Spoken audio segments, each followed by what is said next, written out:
Boker Tov, shalom à tous et à toutes, m'excuse un peu de retard, régler les problèmes techniques, des fois ça marche pas. Alors merci d'être là au rendez-vous, Bezat Hashem, la Torah Vav, avec Rabbi Nachman, tous les tzadikim, ça amène de la délivrance pour l'humanité, délivrance générale et particulière pour chacune, tout ce qu'on a besoin, Bezat Hashem. Donc hier on est arrivé dans notre Torah Vav, sur le principe de la tchouva, sur la tchouva, c'est-à-dire le kavod de ce monde et le kavod de l'autre monde.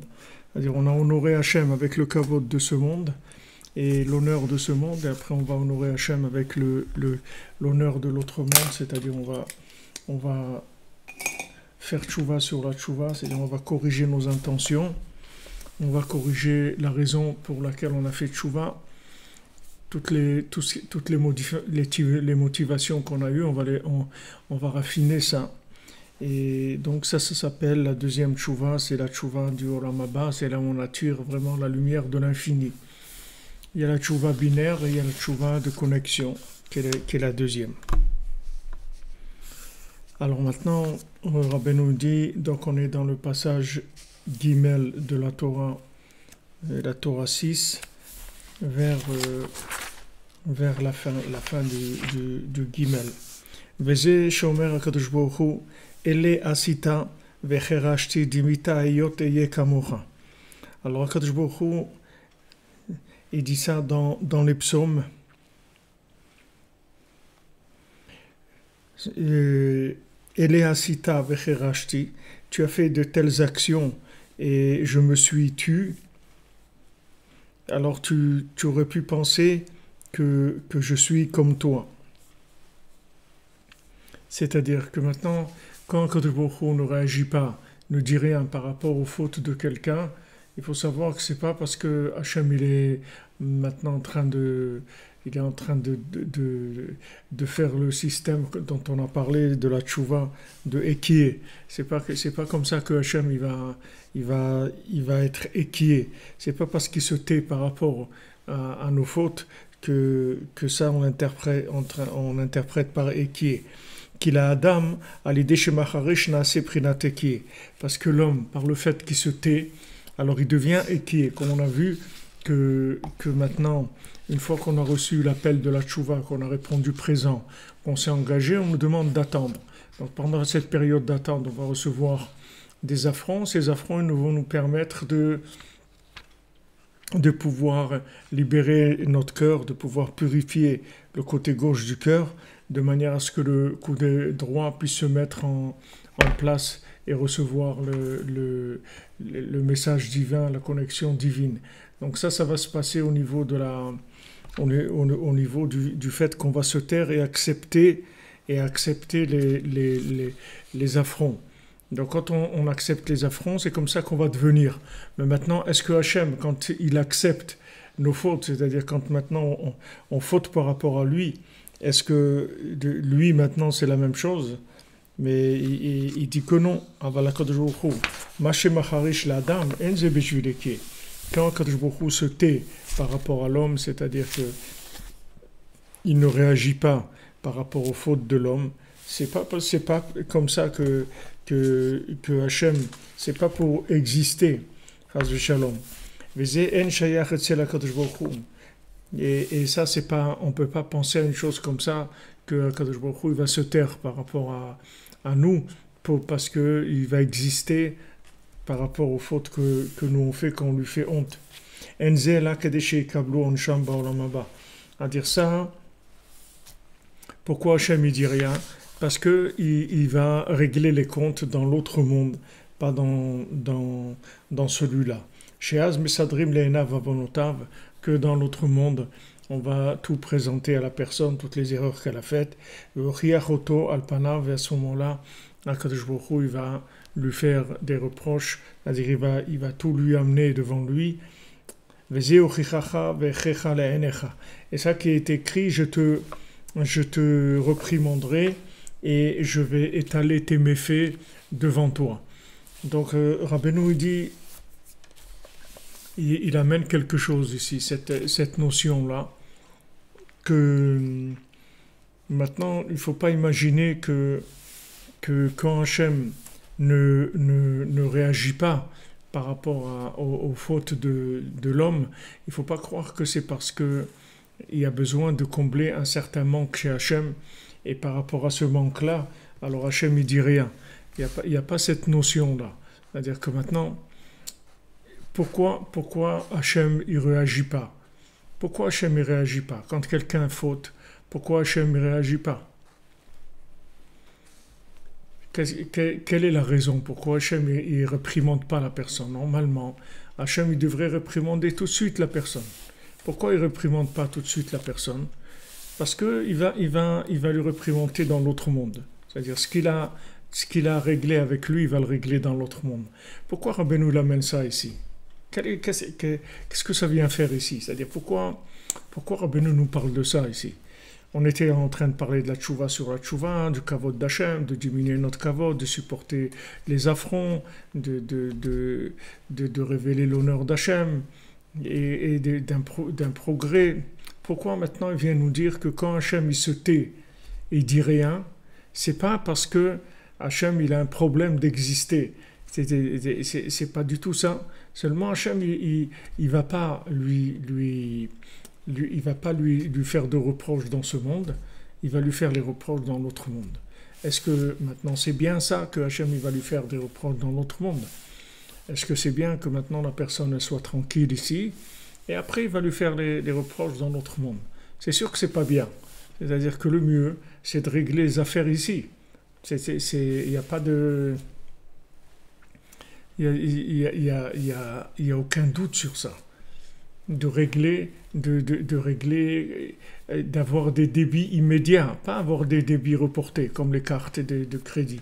Il y a des cartes de crédit, vous avez débits différés ou débits immédiats. Il vaut mieux débit immédiat, parce que moi, débit immédiat, quand vous regardez votre compte, c'est ça l'argent que vous avez vraiment. Est-ce que débit qui est différé, vous avez de l'argent, mais cet argent ne vous appartient pas, il est déjà dépensé. Seulement, ça n'a pas été comptabilisé. Ça complique les choses. Donc, Rabbeinu nous dit que quand quelqu'un qui va habiter en Eretz Israël, alors, Memaharim, les Shalem, la Adam Kemaaseu. C'est-à-dire qu'en Eretz Israël, il n'y a rien qui est différé. Tout est en direct. C'est-à-dire que les débits sont immédiats. Il n'y a pas de différé. C'est écrit qu'il n'y a pas quelqu'un qui va dormir à Jérusalem avec des avérotes. Si quelqu'un il a fauté dans la journée, avant d'aller dormir, on va régler les comptes avec lui. Et ça, c'est mieux, parce qu'il vaut mieux régler tout ce qu'on peut régler ici. Ne pas attendre d'être là-bas. Alors, dans l'autre monde. Rabbeinu, il a dit ça à Rabbi Nathan. Une fois, Rabbeinu, il a dit... J'ai envie d'aller quelque part, habiter dans un endroit caché et de faire tout ce que j'ai à faire dans mon service divin et je m'occuperai de vous dans l'autre monde.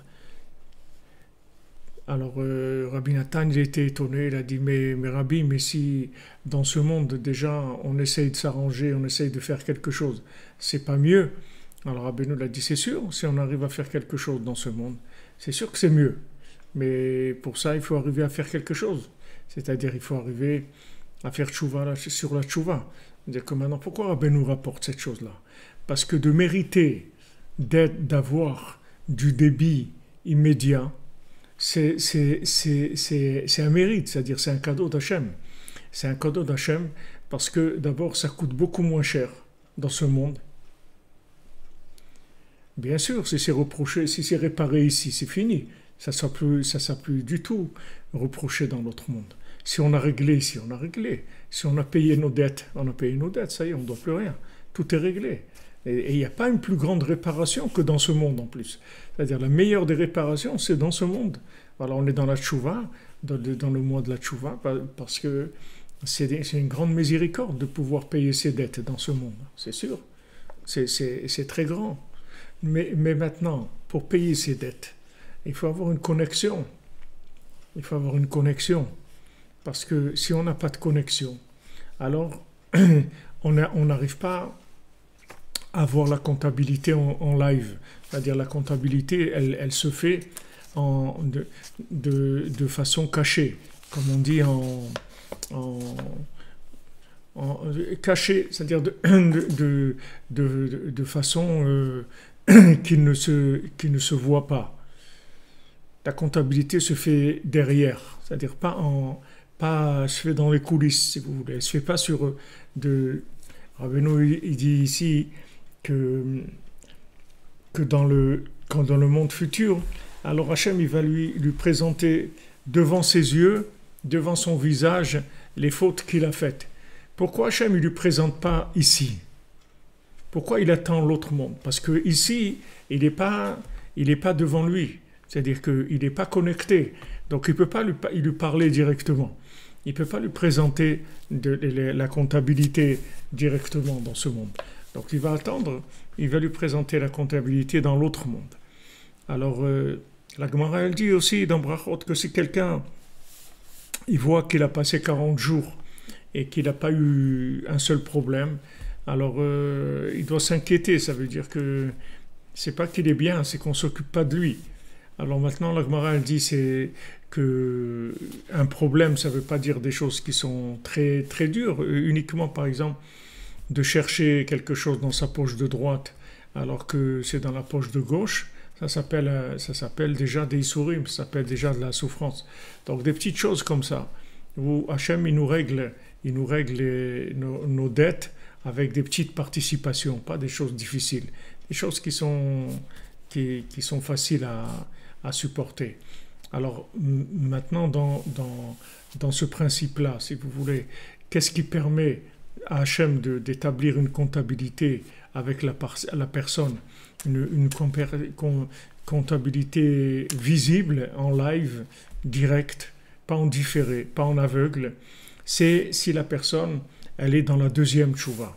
Dans la première tchouva, on peut pas faire de comptabilité avec lui. C'est-à-dire c'est impossible parce que il n'est pas connecté dans un principe de Olam Haba. Il n'est pas connecté dans un principe de Olam Haba, c'est-à-dire qu'il est dans un principe de ce monde. Il n'est pas dans la tchouva du Olam Haba, c'est-à-dire il n'est pas en connexion avec l'autre monde. C'est pour ça que c'est tellement important, vous voyez le mérite qu'on a comme ça de se lever la nuit, de faire Chatzot et de Bodedou, d'étudier la nuit, d'être avec les tzadikim comme ça la nuit, que tous les tzadikim, dans le Gan Eden, ils sont là avec nous, ils écoutent chaque mot qu'on étudie, chaque chose qu'on dit, chaque chose qui sort de notre cœur. Là, elle s'est entendue par tous les tzadikim qui se trouvent dans le Gan Eden. C'est très très important parce que cette connexion-là, elle permet de régler les choses, d'avoir un rapport avec Hachem en live, en direct. C'est-à-dire que de pas attendre après. Donc c'est pour ça que Rabbeinu il rapporte ça ici. C'est-à-dire qu'il dit, regarde, quand Akash Bokhu, il te dit rien, il fait pas de reproche, c'est pas parce que maintenant il se tait pour exister, pour exister, pour pouvoir exister. C'est-à-dire que, vous savez, dans les rapports humains, c'est comme ça des fois. Des fois, des fois, vous êtes dans une situation avec des gens proches, des fois des gens très proches, de la famille ou des fois des amis, et vous voyez que vous pouvez pas dire ce que vous avez à dire parce que ça va fausser, ça va brouiller les rapports. Vous voyez que les gens ne sont pas capables d'entendre ce que vous avez à leur dire. Donc vous ne dites rien, c'est tout. Vous ne dites rien pour conserver le rapport avec la personne. Pour conserver ce rapport-là, alors vous, vous préférez ne rien dire parce que au moins vous entretenez une atmosphère d'amitié, une atmosphère normale. Tandis que si maintenant vous commencez à dire quelque chose et que cette chose-là, elle ne va pas être acceptée parce que les gens, ils n'ont pas du tout la force d'entendre des reproches ou ils ne sont pas prêts du tout à accepter le moindre reproche. Donc vous ne dites rien du tout, pour conserver le rapport avec les gens. Donc quand Hachem, il dit rien, c'est pas parce que c'est pas parce qu'Hachem il va maintenant attendre d'exister, c'est-à-dire qu'il n'a pas, c'est pas un moyen pour lui d'exister. Nous, c'est pour nous qu'on dit rien, qu'on reçoit un affront et qu'on dit rien, c'est pour pouvoir exister. Mais Hachem, quand on faute par rapport à lui, c'est un affront qu'on lui fait, parce qu'une faute, c'est un affront à Hachem. C'est comme si on dit à Hachem que ce qu'il a demandé, ben ça ne nous intéresse pas, on n'en tient pas compte. Donc c'est un affront qu'on fait à Hachem. Mais donc Hachem, il dit rien. Mais quand il dit rien, c'est pour pouvoir exister. C'est qu'il dit rien parce qu'il peut pas dire maintenant, sinon la personne, elle va pas exister. Ou bien il n'y a pas possibilité de l'aider maintenant à payer ses dettes de ses fautes parce que il n'est pas branché du tout. Donc on peut pas du tout lui faire la comptabilité. Donc on attendra qu'il soit dans l'autre monde et à ce moment-là, on lui présentera tout le dossier de A à Z. Mais bien sûr que c'est beaucoup mieux de régler ce qu'on a réglé ici. Donc Rabbi nous dit que si on fait Hitbodedut des doutes tous les jours, alors on règle le problème de façon journalière et on n'a pas du tout de dette par rapport à la journée qui est passée. Du moment où on fait Hitbodedut des doutes, tout ce qu'il y a eu, ça s'est réglé dans le rapport avec Hachem, dans le dialogue avec Hachem. On a réglé complètement nos problèmes.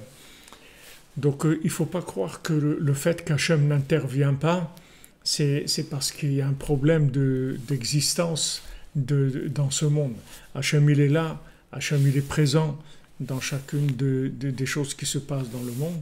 Seulement pour que cette présence-là, elle soit visible par l'homme, alors il faut qu'il soit connecté sur l'autre monde. S'il est connecté sur l'autre monde, alors il va voir un petit peu qu'est-ce qu'il y a derrière les emballages de ce monde. Mais s'il n'est pas connecté sur l'autre monde, il ne va pas se rendre compte que derrière l'emballage, il se passe quelque chose. Donc on ne peut pas du tout traiter avec lui de façon révélée. On va traiter avec lui de façon cachée. On ne peut pas traiter avec lui de façon révélée. Alors on le laisse. Et dans l'autre monde, on fera la comptabilité avec lui, on réglera les problèmes. Mais c'est sûr que c'est beaucoup mieux de régler tout ce qu'on a réglé ici.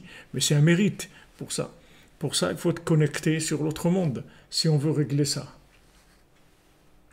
Si maintenant on veut régler, il faut être connecté sur l'autre monde.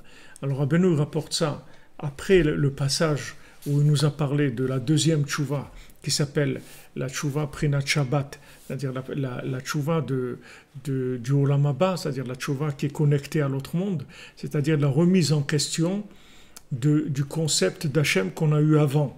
C'est-à-dire qu'on sait que maintenant, notre conception d'Hachem, elle a été matérialisée. On le sait que même aujourd'hui, comme on conçoit Dieu, chacun dans son cœur, c'est matérialisé parce que Dieu, il est infini. Et pour le connaître, il faut travailler tous les jours, il faut le chercher tous les jours. Tous les jours, il faut le chercher plus et remettre en question ce qu'on a pu comprendre d'Hachem.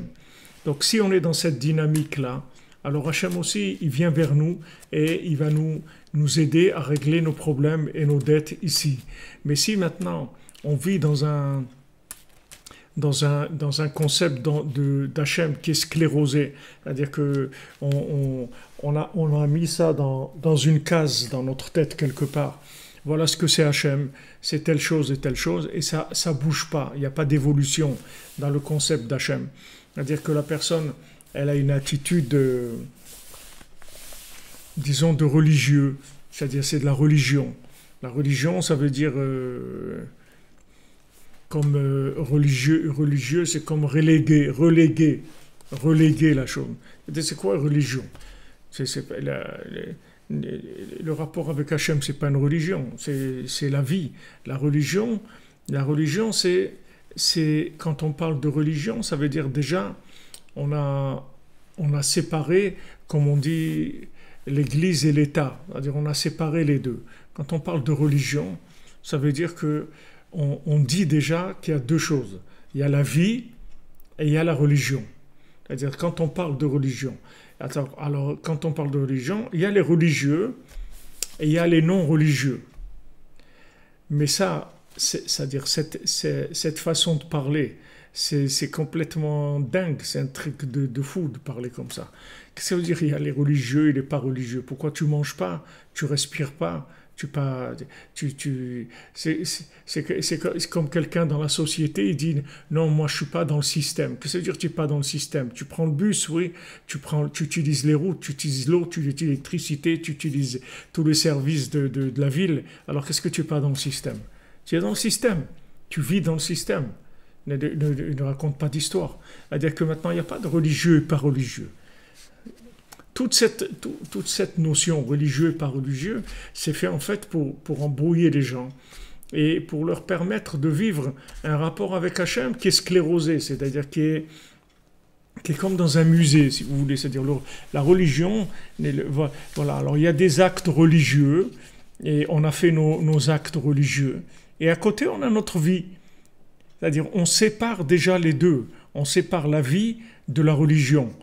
On dit il y a la religion, il y a la vie. Et ça, c'est complètement faux. Il n'y a pas deux choses. Il y a une seule chose. Il y a Hachem, c'est tout. Il n'y a rien d'autre. Il n'y a pas maintenant je fais ma vie. Qu'est-ce que ça veut dire que tu fais ta vie? Il n'y a pas tu fais ta vie. Hachem, il t'a mis ici et il va t'enlever d'ici. Il t'a mis pour le temps qu'il t'a mis. Chacun jusqu'à 120 ans, Bezrat Hachem. Mais quand il va te dire allez mon ami, tu remontes. Tu retournes au bercail, tu vas retourner au bercail. Tu n'as pas de... non, attendez, je ne suis pas d'accord. Ou, il n'y a pas... Hachem, il t'a mis ici, et Hachem, il va t'enlever d'ici quand il décide. Donc, il n'y a pas une de religion par religion. Ça n'existe pas, la religion. Cette notion de religion, c'est un truc de fou qui a été inventé pour créer de la schizophrénie dans l'individu. C'est-à-dire, voilà, il y a la vie... Il y a la vie, il y a l'argent, la bouffe, les trucs et tout, ça c'est la vie. Et il y a la religion, c'est-à-dire on fait la prière, on fait attention, on mange kasher, on fait le mitzvot bnei noir, on fait ça et tout. Et il y a la vie aussi, c'est-à-dire il y a ça et il y a ça. C'est-à-dire toute la notion de religion, elle a été mise dans le monde pour permettre la schizophrénie, c'est-à-dire la double vie. Alors quelqu'un qui a une double vie comme ça, c'est sûr qu'Hachem il ne va pas lui parler. C'est sûr qu'Hachem ne va pas lui parler. Si maintenant il a la vie, il a séparé la vie d'Hachem et il dit que voilà, Hachem c'est la religion, Hachem c'est la prière, Hachem c'est des actes de foi et de religion. Et à côté il y a la vie. Si quelqu'un il vit comme ça, alors Hachem il ne va pas lui parler, il va le laisser et il fera les comptes avec lui dans l'autre monde. Mais si quelqu'un il dit non, la vie c'est Hachem, l'argent c'est Hachem, le mariage c'est Hachem, les enfants c'est Hachem, les vacances c'est Hachem, la nourriture c'est Hachem, c'est tout Hachem. Alors celui qui vit comme ça, alors Hachem il va lui parler et Hachem il va régler les comptes avec lui dans ce monde de manière à ce que quand il arrive dans l'autre monde, il soit entièrement propre, il n'a aucun problème. Alors si je fais Ani et Dodi, alors Vedodili, c'est maintenant je suis avec Hachem. alors je vais voir qu'en fait Hachem il est avec moi. Mais si maintenant j'ai séparé, j'ai fait deux vies qui n'ont pas de rapport, c'est-à-dire il y a la religion et il y a la vie, ce sont deux choses séparées, deux choses différentes. Cette notion-là, c'est une invention totale. C'est-à-dire que ce mot religion, il ne faut pas employer ce mot-là. Il n'y a pas de religieux et de pas religieux. Il y a des individus qui sont avec Hachem, et il y a des individus qui sont perdus, c'est tout. Mais il n'y a pas de religieux, pas religieux, ça n'existe pas. C'est-à-dire cette notion de religion, c'est une notion énormément qui amène beaucoup d'erreurs dans le monde. C'est-à-dire que quand vous parlez à un enfant, vous lui parlez de religion, tout de suite vous présentez deux choses. C'est-à-dire que comme s'il y avait Echad et Acher. C'est-à-dire il y a Hachem et il y a autre chose. Il y a autre chose qui est la vie. Il y a Hachem et il y a la vie. C'est-à-dire que ça, il y a la religion et il y a la vie. Si vous séparez ces deux choses-là, alors Hachem, il peut pas vivre en live avec vous. C'est-à-dire il ne peut pas faire une comptabilité qui est en direct. Il est obligé de faire une comptabilité en différé dans l'autre monde. Parce qu'il n'y a pas un rapport qui permet ça. Donc, c'est pour ça que Rabbeinu, il rapporte cette notion-là du rapport avec Hachem, de façon qu'Hachem, il montre, il emploie ici le mot Mesadrim les Enav avonotav. On lui présente à ses yeux ses fautes. C'est-à-dire que on va lui faire des réprimandes devant son visage. Tout ça, ça parle de l'autre monde. C'est-à-dire, on va lui montrer devant ses yeux et on va le reprocher de son visage, d'accord, devant son visage. C'est-à-dire qu'on va lui montrer devant lui ce qui se passe. Pourquoi? Parce que dans ce monde, on ne pouvait pas. Pourquoi? Parce qu'il avait une double vie. C'est-à-dire, il a fait une attitude de religion qui est une attitude complètement... c'est de la simulation de rapport avec Hachem, mais lui, il a sa vie à côté. Sa vie, c'est tout le reste à côté, tout ce qu'il vit, ça n'a pas de rapport avec Dieu, c'est la vie. En fait, il n'y a rien qui n'a pas de rapport avec Dieu. Ça n'existe pas quelque chose qui n'a pas de rapport avec Dieu. Tout a un rapport avec Dieu. Donc maintenant, la première tchouva et la deuxième tchouva, c'est la même chose. La première tchouva, c'est une tchouva... la première tchouva, ça ne veut pas dire la première fois que j'ai fait tchouva, c'est la tchouva de maintenant, où je suis aujourd'hui, ça s'appelle la première tchouva, par rapport à celle où je vais être dans quelques heures ou dans quelques minutes. C'est-à-dire que je vais me lancer dans un concept d'Hachem plus grand que celui que j'ai maintenant. Donc cette première tchouva-là, du moment où je matérialise la compréhension, je crois que j'ai compris quelque chose, alors je me suis enfermé, et Hachem ne peut pas me parler, Hachem ne peut pas me montrer mes fautes, parce que je me suis enfermé dans une logique. Comme on dit, il n'y a rien qui s'oppose à la compréhension comme la connaissance. C'est-à-dire, ce qui vous empêche de découvrir des nouvelles compréhensions, c'est ce que vous savez. Mais si vous saviez que ça, vous ne savez rien du tout, alors il n'y a aucun problème, vous allez chercher à comprendre tout le temps. Et vous allez être en éveil permanent. Mais si maintenant vous croyez que vous avez compris, alors vous allez vous endormir sur vos lauriers. Donc la première tchouva, c'est la matérialisation du concept d'Hachem. Mais il faut faire attention, c'est-à-dire cette matérialisation, on en a besoin, parce qu'on a besoin de faire des choses, on a besoin d'agir, on a besoin de faire des choses. Donc on a besoin d'avoir des concepts qu'on a compris, qu'on maîtrise, etc. Mais il faut tout de suite les lancer en avant et les remettre en question tout le temps. C'est-à-dire qu'il ne faut jamais avoir des compréhensions qu'on estime qu'on a compris à 100%. La compréhension, la plus grande compréhension qu'on a, ça peut être maximum 50%, mais pas plus. On ne peut pas attribuer plus à notre compréhension. Donc la première tchouva, c'est le concept d'Hachem que j'ai aujourd'hui, maintenant, là, dans mon cœur. Ça s'appelle la première tchouva. Si je reste là-dedans, Hachem ne peut pas s'adresser à moi. Donc c'est pour ça qu'il vient devant Adam Arishon, il lui dit « Où tu es? Où tu es? Ayeka, où est-ce que tu es? Echa, Echa. » Comme Ravran Ben Nachman dit, Ayeka c'est Echa. Echa dans la Megillat Echa, c'est-à-dire les keynotes qu'on fait à Tisha B'Av, qu'on dit Echa, où est-ce qu'on est arrivé? Où il est Hachem? Où on est arrivé? dans le premier conte, quand la princesse s'est perdue, il se réveille, il dit « Echanani ba'olam » où je suis dans le monde, je me suis endormi 70 ans. J'ai dormi 70 ans. Le cerveau, il est endormi, la personne, elle est complètement, elle est pas consciente de ce qui se passe avec elle. Donc Hachem ne peut pas s'adresser à lui. C'est impossible. Impossible. Comme elle lui dit, tu peux pas me faire sortir d'ici. Avec le concept que tu as de moi aujourd'hui, tu peux pas me faire sortir d'ici. Si tu veux me faire sortir d'ici, il faut que tu cherches. Mais là, de venir avec ce que tu sais de moi pour l'instant, tu peux pas me faire sortir. C'est-à-dire que maintenant, si tu veux que Hachem, il te permette de te rendre compte des fautes que tu fais, comme Rabbeinu dit sur une des Torahs de Elul, la Torah 141, si quelqu'un il a le mérite qu'il va ressentir la douleur de ses fautes. C'est un mérite de ressentir qu'une faute ça fait mal. Il y a des gens, ça leur fait pas mal du tout les fautes, ils ont pas de problème. Ça les dérange pas. Ça ne les dérange pas du tout. C'est-à-dire, pour arriver à ressentir la douleur d'une faute, c'est un niveau, c'est un cadeau d'Hachem. Donc, si maintenant, vous voulez que Hachem, il vous présente les comptabilités tous les jours et il vous permette de régler le problème tous les jours, il faut avoir une recherche. Cette recherche-là, la remise en question de la matérialisation de concepts d'Hachem, c'est ce qui permet l'intervention d'Hachem dans notre vie. Et à ce moment-là, Hachem, il peut s'exprimer et nous dire ce qu'il a à nous dire. Donc c'est pour ça que Rabbeinu dit que quand Hachem il se tait, c'est pas parce que maintenant en se taisant, il va pouvoir exister. C'est pas du tout ça. Ça c'est valable pour nous. Quand nous taisant, on va pouvoir exister. Mais Hachem, c'est pas quand il se tait, c'est pas parce que maintenant il a un problème d'existence. C'est que Hachem il peut pas faire autrement que se taire parce que on lui a pas on s'est pas connecté à lui. Donc il ne faut pas croire qu'il se tait. Tout il va nous le présenter, mais il présenter le moment venu. Le moment où maintenant on sera sorti de la matérialisation des choses, on sera dans l'autre monde. Alors là, il présentera à nos yeux et devant notre visage toutes les choses qu'on a faites dans ce monde. Mais c'est sûr qu'après, c'est très très dur à vivre.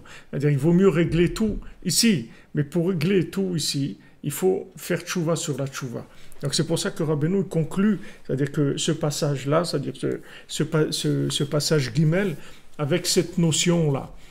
Et au début, quand vous lisez l'enseignement, vous ne pouvez pas vous rendre compte de ça, parce que ça a l'air comme un cheveu dans la soupe, comme ça, cette notion-là. Elle vient comme ça, elle n'a pas l'air d'avoir un suivi dans l'étude. Elle vient comme ça, que voilà, quand Hachem il se tait, en fait, c'est pas parce que lui, il a besoin de faire tchouva ou d'avancer, c'est uniquement parce que il va présenter à la personne tous les comptes dans l'autre monde. Donc, vous ne comprenez pas trop comment ça rentre dans le suivi de la Torah, comment c'est connecté avec l'enseignement.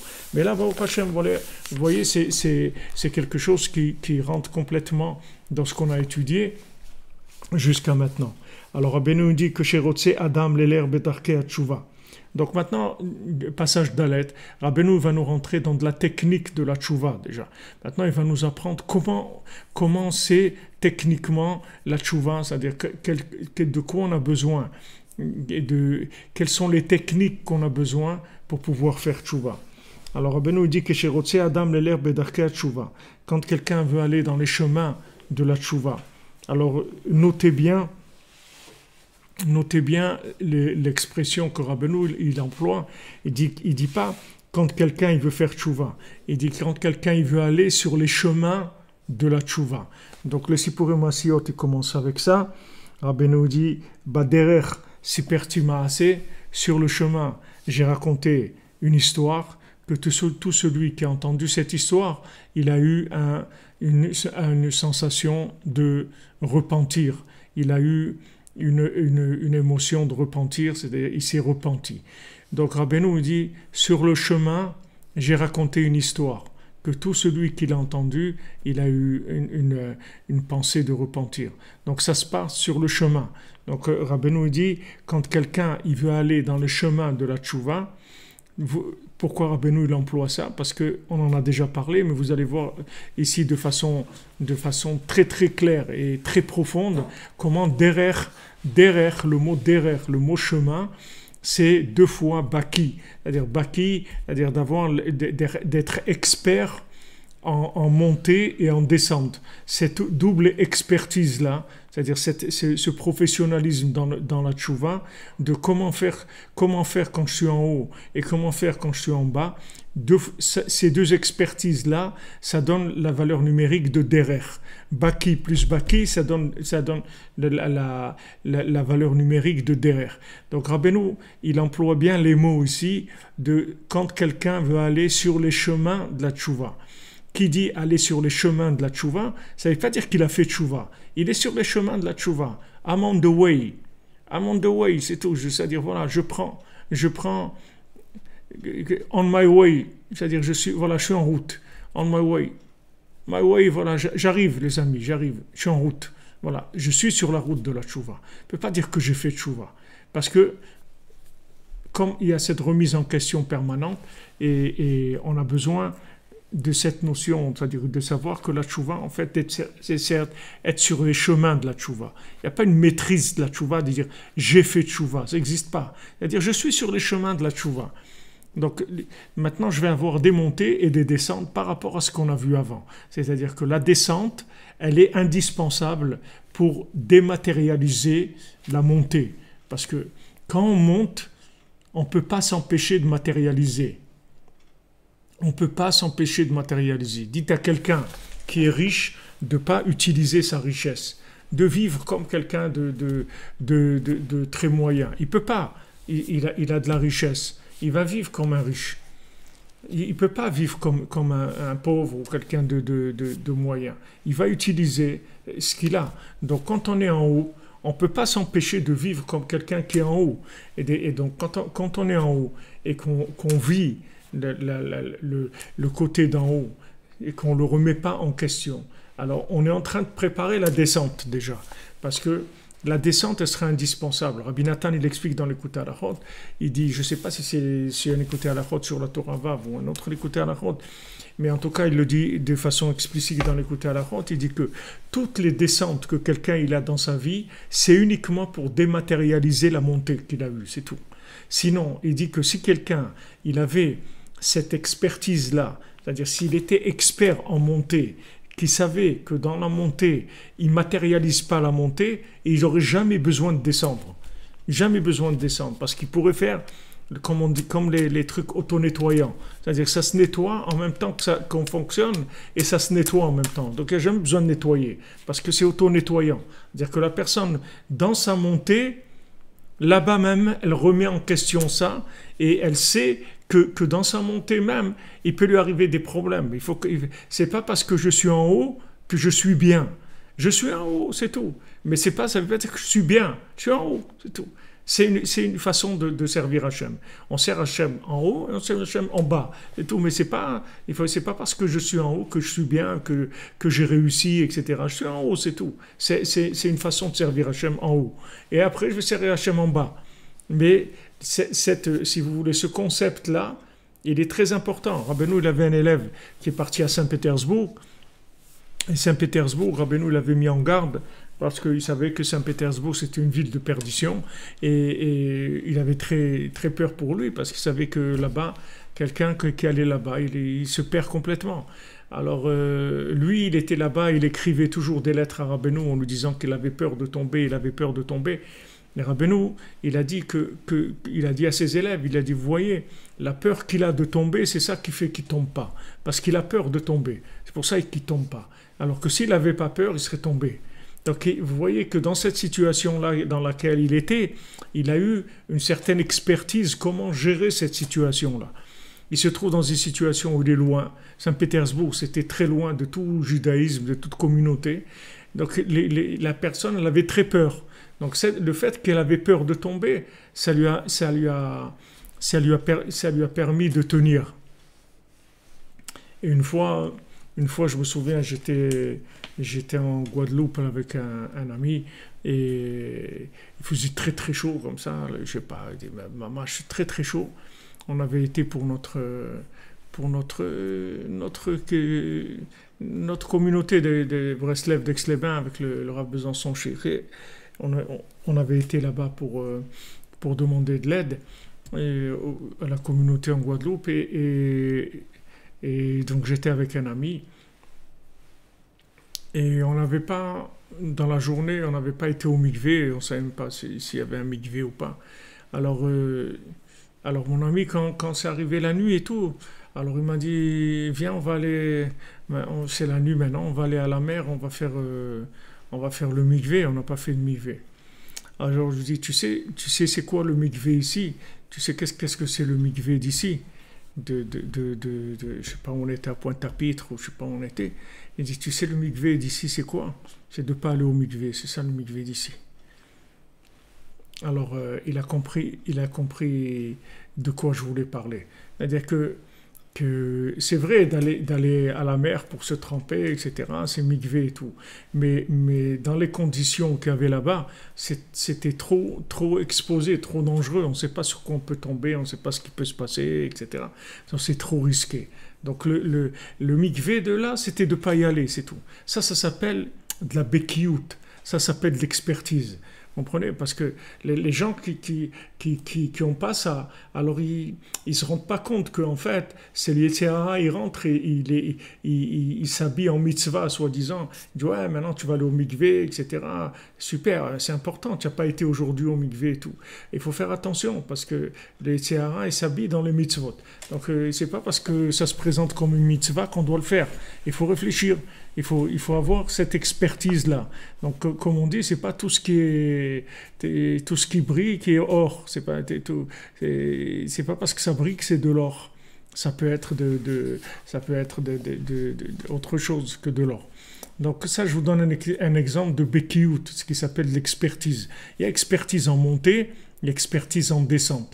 C'est deux expertises. Donc Rabbeinu dit, celui qui veut aller sur les chemins de la tchouva, c'est-à-dire voilà, il rentre en route, c'est-à-dire il se met en route, c'est-à-dire il va participer au concours de la tchouva. Il rentre, allez, on y va, on va essayer.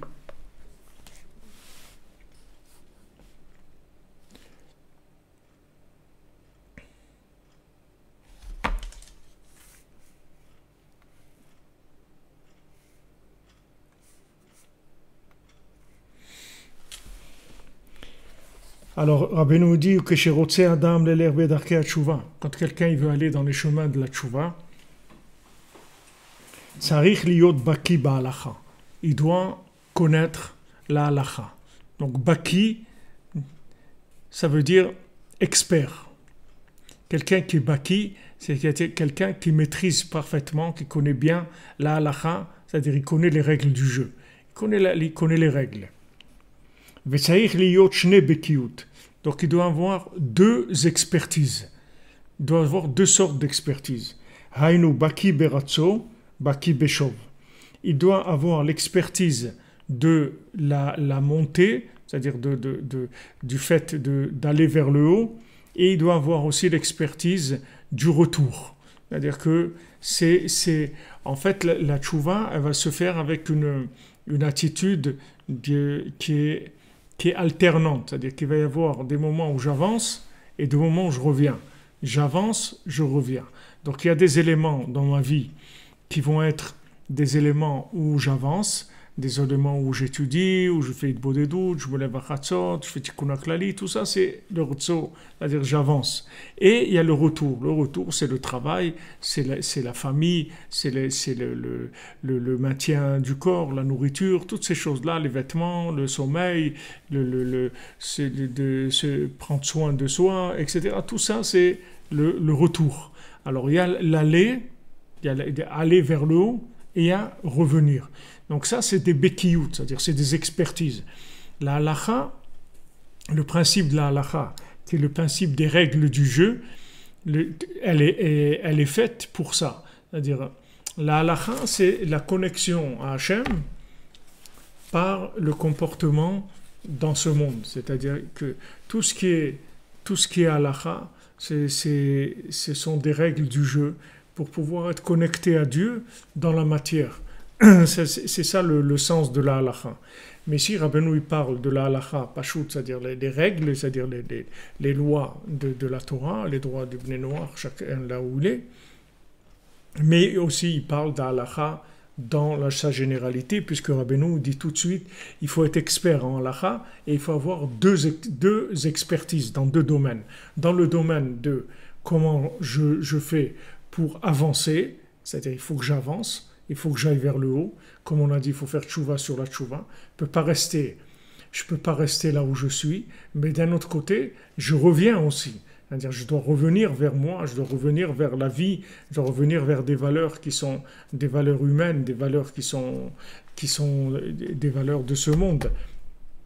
Et après, je vais vers le haut. Donc, il y a deux bekiout, c'est-à-dire il faut avoir ces deux expertises-là. Donc, Bezat Hashem, on continuera. Maintenant, ça va nous mener à Motzei Shabbat, puisque ce soir, Bezat Hashem, on fait le cours sur la Torah Vav, mais dans l'écouté à la Chot, le cours habituel du jeudi soir à 3h. Et Motzei Shabbat, Bezat Hashem, on reprendra à 4h30, plutôt 5h moins quart, l'étude sur la Torah Vav, Bezat Hashem. Voilà, Be'atzlacha. Bien sûr, vous vous demandez si les problèmes de santé, c'est pour régler ses dettes. C'est bien sûr, c'est que pour ça même, c'est pas fait pour autre chose.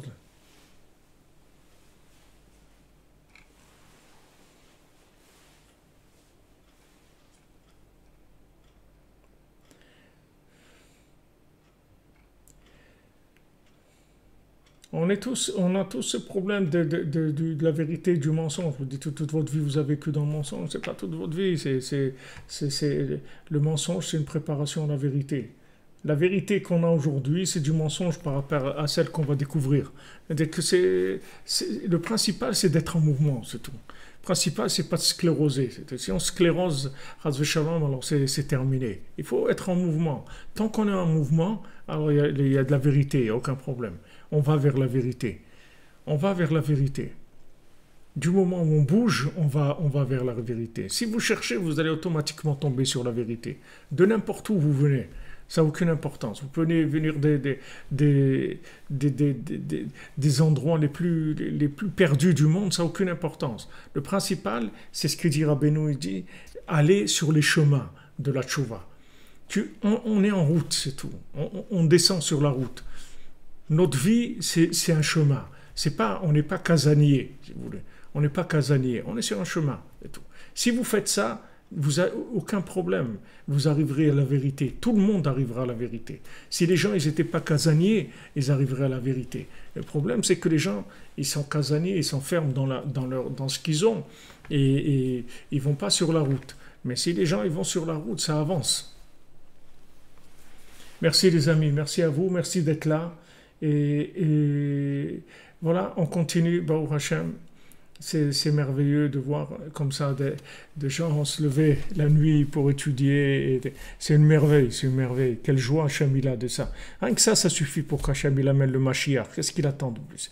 Voilà, des gens comme ça, tous ces gens qui sont là, tout le monde, des gens sincères, qu'est-ce qu'ils vont faire? Il n'y a personne qui va vous remettre la médaille ni de la mairie de Paris, ni du Goncourt, ni rien du tout. Vous êtes là parce que vous avez envie d'être là pour Dieu, pour la recherche de la vérité, c'est tout. Rien que ça suffit pour amener le Mashiach. Qu'est-ce qu'il y a besoin de plus? Qu'Hachem, il nous délivre, Bézant Hachem, dans la joie. Merci pour tout. Merci de votre aide, votre soutien, de vos encouragements, de votre participation. C'est magnifique. Merci beaucoup.